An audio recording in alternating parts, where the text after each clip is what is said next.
कि 2024 समाप्त होने के पहले हिंदुस्तान का रोड इंफ्रास्ट्रक्चर अमेरिका के बराबर होगा। ब्रेकिंग न्यूज ती म्हणजे मनमाड येवला राज्यमार्गावरती भीषण अपघात झालेला आहे। यात 5 जणांचा मृत्यू झालाय। तर खड्ड्यात साचलेल्या पाण्याचा अंदाज न आल्याने एकाच वेळी 5 वाहनांचा अपघात झालाय। सुदैवाने या जीवितहानी झालेली नाही।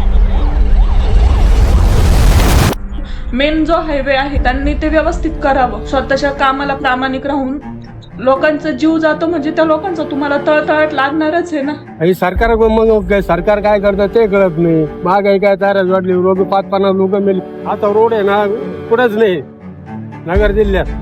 आता हा रस्ता आहे, हा वास्तविक पाहता याला नॅशनल हायवे म्हणून संबोधलं जातं। ह्या रस्त्याला कंप्लीट एक फुटावर असे कमरेपर्यंत खड्डे झाले म्हणलं तरी चालेल, वावगं ठरणार नाही। या डबक्यामध्ये जर या खड्ड्यामध्ये जर पाणी साचलं तर मला तर कदाचित असं वाटतं माणूस फक्त मुंडक्यापर्यंतच दिसतोय। ते बायकोचा नवरा जर गेला तर त्याचा संसार उघड्यावर पडण्याची ही वेळ आलेली आहे। म्हणजे हे फक्त बोंबलतायत का हेल्मेट वापरा, हेल्मेट काय उपयोग आहे त्या हेल्मेटचा? हेल्मेट वापरून सुद्धा वाचणार नाही अशी परिस्थिती या ठिकाणी होऊन बसलेली।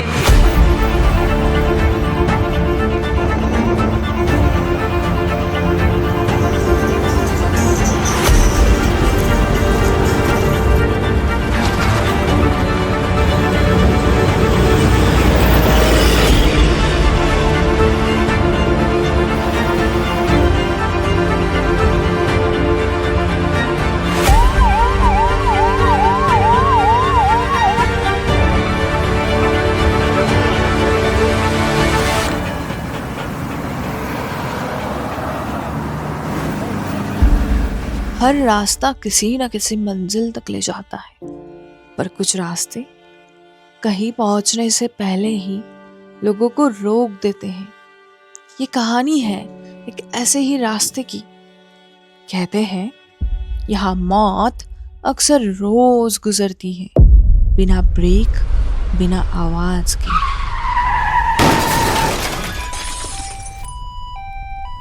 ये सड़क सिर्फ मिट्टी और सीमेंट से नहीं बनी, ये एक कश्ती है जो लोगों को रोज निकाल रही है। पर जब कश्ती में सुराख हो तो वो 2 रास्ते खोलती है, एक जो तुम्हें जीवन की ओर ले जाता है और दूसरा तुम्हें कब्रिस्तान की दफ्तर तक भेज देता है।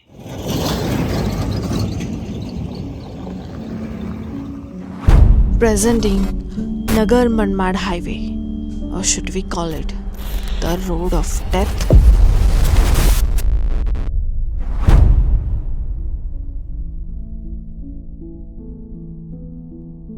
जिंदगी में आप कभी ना कभी इस रोड से गुजरे होंगे। ये रोड जोड़ता है भारत के दूसरे सबसे बड़े धार्मिक स्थल शिरडी और शनि शिंगणापुर को, जहां श्रद्धालु हर साल बड़ी संख्या में आते हैं। ये डॉक्यूमेंट्री बनाने के पीछे हमारा लक्ष्य क्या है? हमारा लक्ष्य यही है कि ये डॉक्यूमेंट्री उस इंसान तक जाए, उस सिस्टम तक जाए, उस सरकार तक जाए जिनको इसकी दखल लेने की जरूरत है। भारत की सड़कों पर हर साल वो कहानियां लिखी जाती हैं जिन्हें हम हेडलाइंस और डेटा के नाम से पढ़ते हैं, पर जिन्होंने अपना सब कुछ खोया, उन लोगों की जिंदगी, उनके अपने घर वाले, उनका दर्द, उनको हम अनकहे रहने देते हैं। आमच्या मुलांच्या याच्यावरचं छत्र हरवलंय आजोबांचं, असं अजून कुणाचे हरवू नये। कारण हा काळ असा होता की आमच्या मुलांना आता गरज होती त्यांची। कारण आजोबा नातवाचे जे बॉन्डिंग आहे ना ते इतर कोणाच्यातच नसतं, ती गरज होती त्यांना। सरकारने असे अजून कितीतरी असे, आज आमच्या घरात ही गोष्ट घडली आहे, पण असे कितीतरी आजोबा आहेत, कितीतरी वडील आहेत, कितीतरी मुलं आहेत की ती बाहेर गेलेत आणि परत आलेच नाही त्या रस्त्यावर। तो रस्ता असा मृत्यूचा सापळा बनलाय की तिथं जायची सुद्धा भीती वाटते। मुलांना शाळेत पाठवायला भीती वाटते की पाठवावं की नाही, येईपर्यंत काळजी वाटते। सरकारने याची दखल घेतली पाहिजे या रस्त्याची। का हा प्रॉब्लेम येतोय? सगळे रस्ते चांगले होतात, मग एवढाच रस्ता का बरं असा आहे? मेन जो हायवे आहे त्याचं ज्याच्याकडून आता आम्हाला माहित नाही कॉन्ट्रॅक्ट आहे, त्यांनी ते व्यवस्थित करावं। स्वतःच्या कामाला प्रामाणिक राहून लोकांचा जीव जातो म्हणजे त्या लोकांचा तुम्हाला तळतळाट लागणारच आहे ना। आज आमचं त्याचं नव्हतं झालं की एका क्षणात आमचं घर उद्ध्वस्त झालंय। म्हणजे रोडचं जे काम व्हायला पाहिजे ते अजूनही झाले नाही. त्यांनी आपण रास्ता रोको वगैरे केला की प्रशासनाला जाग येण्यासाठी की, आणि त्याच पिरियडमध्ये 8 दिवसात जवळजवळ 10 ॲक्सिडेंटमध्ये मयत झालेले, मुलं असतील किंवा काही वृद्ध असतील. तरी पण प्रशासन रोडचं काम अजूनही केलं नाही. समृद्धीसारखा महामार्ग हा एवढा मोठं बजेट असून सुद्धा तो 2 वर्षात पूर्ण होतोय. आणि नगर मनमाड हायवे हा फक्त 80 किलोमीटरचा आहे आणि गेली 15 वर्षापासून काम चालू आहे. कंत्राटदार येतात, थोडं काम करतात, परत निघून जातात. हे असं का? याला सरकार जबाबदार आहे. कितीतरी स्वप्न अपूर्ण राहिलेत मॅडम. त्यांनी 3 पुस्तकं लिहिलेत, 4थं पुस्तक पूर्ण झालं, त्याचं प्रकाशन होतं. त्यांचे किती स्वप्न असतील त्याच्यात. वर्षभर झाले मी इथे जॉब करते, पण हा जो रस्ता आहे, हा रस्ता म्हणजे एक मौत का कुवा आपण असं म्हणू शकतो. इतके खड्डे आहेत का या खड्ड्यांमध्ये जर एखादी गाडी स्लिप झाली, मागून जर एखादी मोठी गाडी फास्ट येत असते, बाईकवाला माणूस डायरेक्ट खाली जातो. असे इथं 1 डे 2-2, 3-3 ॲक्सिडेंट होतात. हे आम्ही आमच्या डोळ्यांनी पाहिलेले आहेत. याच्यासाठी आमची फक्त विनंती एवढीच आहे गव्हर्नमेंटला की यांनी हा रस्ता लवकरात लवकर नीट करावा. कारण सगळ्यात जास्त भयानक रस्त्याची परिस्थिती असेल तर नगर मनमाड हायवे. आमचा जीव धोक्यात घालून आम्ही रोज इथं जर्नी करतो, रोज अपडाऊन करतो. ह्या नगर मनमाड हायवेवर काही इतके भयानक ॲक्सिडेंट झालेत की लहान लहान मुलं असलेले व्यक्ती इथं जागेवर गेलेले आहेत. त्यांचं अख्खं कुटुंब उद्ध्वस्त झालेलं आहे.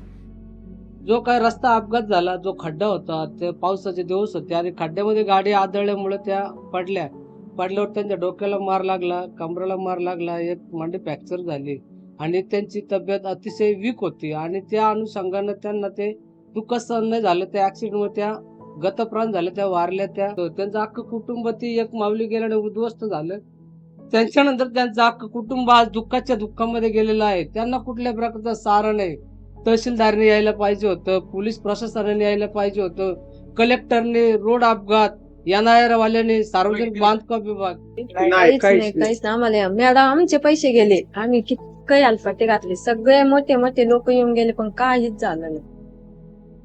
तर त्याचा अपघाती मृत्यू हा रस्ता अहिल्यानगर मनमाड रोड हा नादुरुस्त आणि अतिशय खराब असल्यामुळे मोठमोठे साधनं, 4 चाकी ट्रक वगैरे मोठमोठ्या साधनं हे इतरत्र गाड्या घालून छोट्या गाडीवाल्यांना, 2 व्हीलरवाले, 3 व्हीलरवाले यांच्यासाठी जास्त त्रासदायक ठरतात.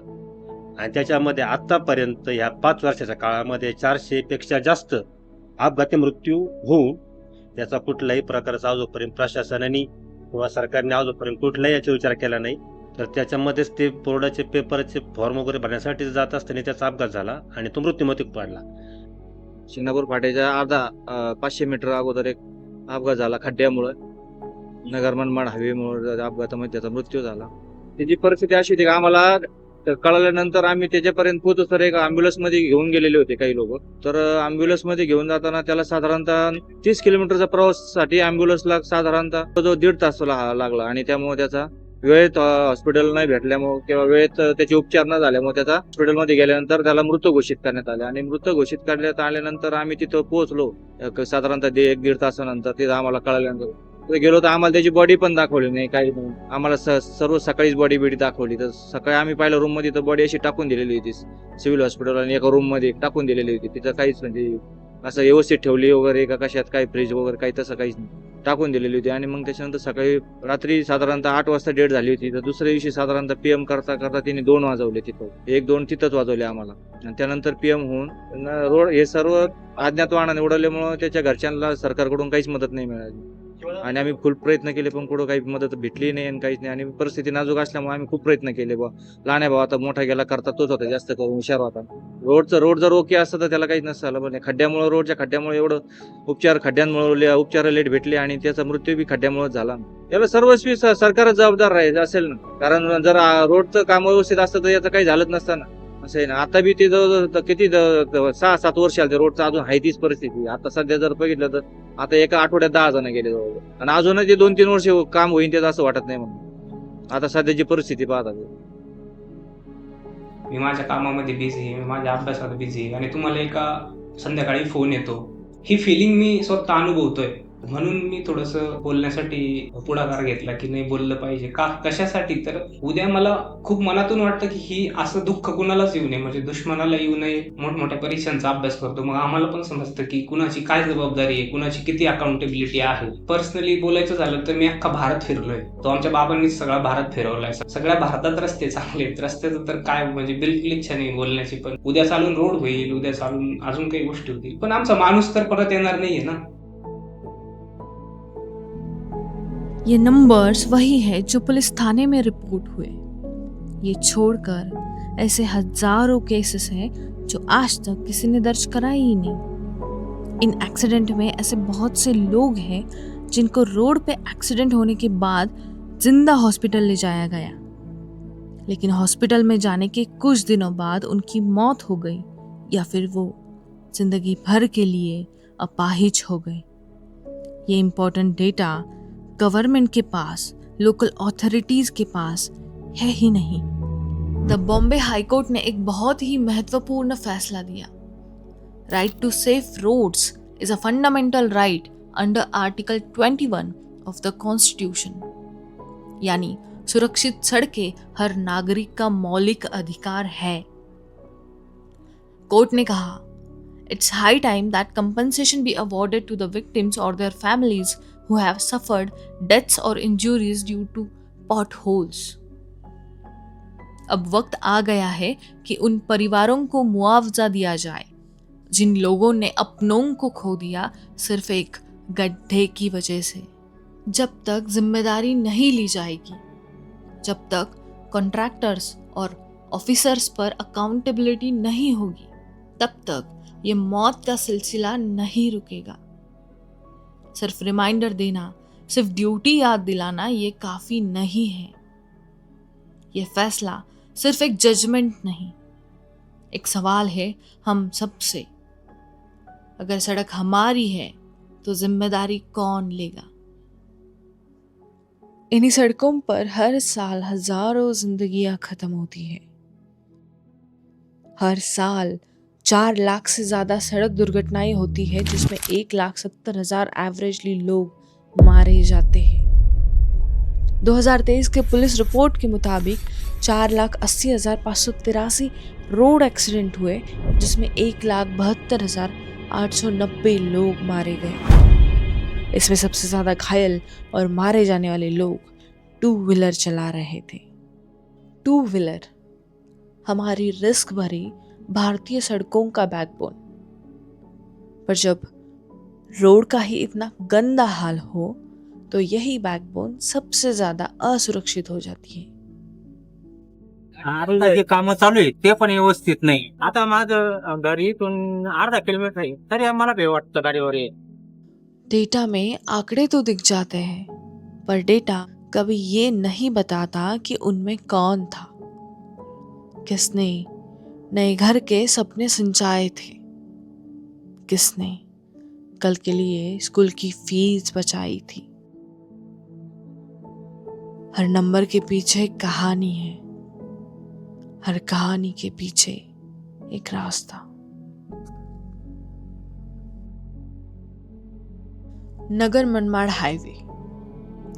लोग कहते हैं मौत यहाँ वेटिंग लिस्ट पर नहीं, फास्ट लेन पे होती है। 2022 में इस रोड पे 61 लोग मरे।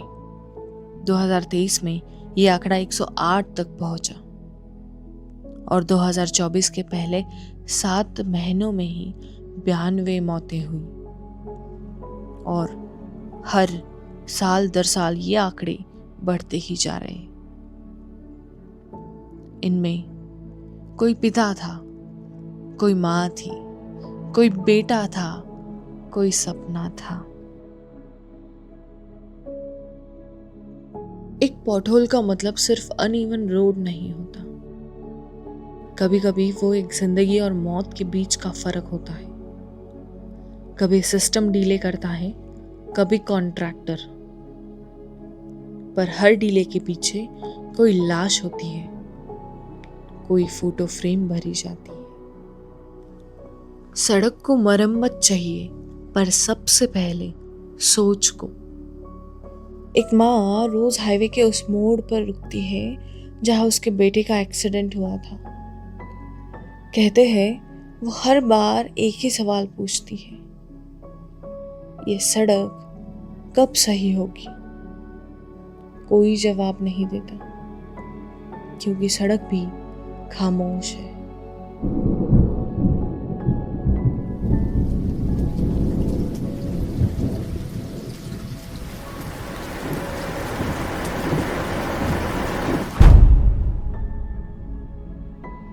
मेरे मन में कुछ सवाल है, शायद इनके जवाब आप लोग दे सको। क्या आपने कभी सोचा है कि जिस सड़क पर आप हर दिन सफर करते हैं वो आपकी जिंदगी भी ले सकती है और इससे किसी को कोई फर्क नहीं पड़ेगा। इन्हीं खराब सड़कों को किस्मत मान लेना ही हमारी सबसे बड़ी गलती नहीं है। जब कोई सड़क दुर्घटना में मरता है, क्या वो सिर्फ एक न्यूज़ हेडलाइन बनकर रह जाना चाहिए या हमारी सामूहिक शर्म बननी चाहिए? क्यों हमारे टैक्स के पैसे से बनी सड़कें हमारी ही लोगों की कब्र बन रही है? अगर किसी मंत्री या अफसर के परिवार का सदस्य ऐसी सड़क हादसे में जाता तो हालात वैसे ही रहते? क्या आपने कभी किसी सड़क हादसे के परिवार की आंखों में झांक के देखा है?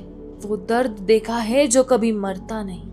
कितनी जिंदगियां और जाएंगी तब हम किसी को कुछ करना चाहिए से मुझे कुछ करना चाहिए पे आएंगे।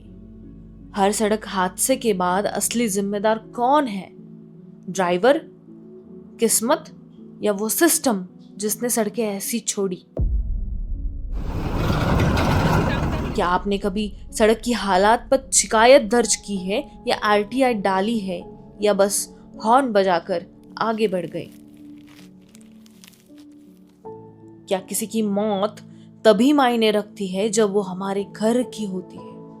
हम सड़कों पर फूल चढ़ाते हैं लेकिन सवाल नहीं उठाते, क्यों? अगर ये सड़कें बोल सकती तो क्या वो हमारे नेताओं से ज्यादा सच्ची कहानी सुनाती? शायद बदलाव मुश्किल नहीं है, बस हम में बोलने की हिम्मत नहीं है। रास्ते भूल जाते हैं पर हम उन्हें दोबारा दिखला सकते हैं। जिंदगी के रास्ते, जिम्मेदारी के रास्ते, इंसानियत के रास्ते। अगर हम चाहें हर मौत को एक सीख बना सकते हैं, हर कहानी को एक शुरुआत। आज मैं आप सबसे एक अपील, एक विनती करना चाहती हूँ। आज हम सब अपने घरों में सेफ है, सुरक्षित है, लेकिन हर घर इतना खुशनसीब नहीं था। कुछ घरों में आज भी एक कुर्सी खाली है, एक फोटो फ्रेम जिसमें मुस्कान तो है पर इंसान नहीं। उन परिवारों के लिए हम चुप क्यों हैं? आज अगर हम चुप रहे तो कल कोई और माँ अपने बेटे का इंतजार करेगी और सड़क उसका जवाब बन जाएगी। मैं उन सब से गुजारिश करना चाहती हूँ जो सेफ है, जो अपने घर तक पहुंच गए, प्लीज चुप मत रहिए। उन लोगों के लिए आवाज उठाइए, उन परिवारों के लिए खड़े हो जाइए जिन्होंने अपने सपने सड़कों पर खो दिए। ये सिर्फ उनका न्याय नहीं, हम सब का हक है। अगर हम मिलकर खड़े हो गए तो सिस्टम को सुनना पड़ेगा, तभी सड़कें मौत का नहीं, जिंदगी का रास्ता बनेगी।